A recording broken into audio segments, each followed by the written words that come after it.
بسم اللہ الرحمن الرحیم۔ السلام علیکم۔ ڈپریشن کا ایسا علاج، ایسی دعا جو بندے کو ذہنی و قلبی سکون عطا کر کے غم بھلا دیتی ہے۔ غم انسان سے جدا نہیں ہوتا، یہ غم انسان کو اندر تک بھی چاٹ جاتا ہے۔ ایسی علامات پیدا ہو جائیں تو اسے ہم ڈپریشن کہتے ہیں۔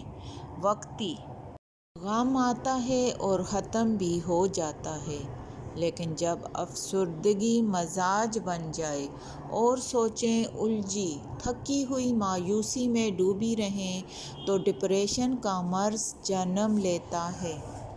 جو لوگ روحانیت اور عبادات کے قریب رہتے ہیں، ان کے اندر ڈپریشن پنجے نہیں گاڑتا۔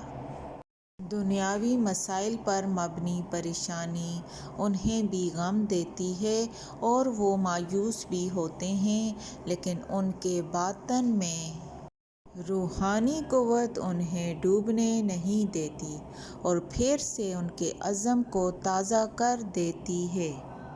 ڈپریشن کے مرض میں جہاں ادویات لی جاتی ہیں، وہاں سب سے بہتر کام عبادات و اذکار کا ہے۔ جو لوگ ڈپریشن میں مبتلا رہنے لگ جائیں، انہیں یہ دعا بطور وظیفہ پڑھتے رہنا چاہیے۔ کم از کم دن میں 313 بار لازمی پڑھا کریں۔ تو آئیے مل کر اس دعا کو پڑھتے ہیں۔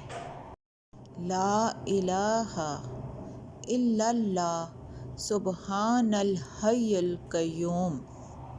ایک دفعہ میں دوبارہ اس دعا کو پڑھتی ہوں۔ لا الہ الا اللہ سبحان الحی القیوم۔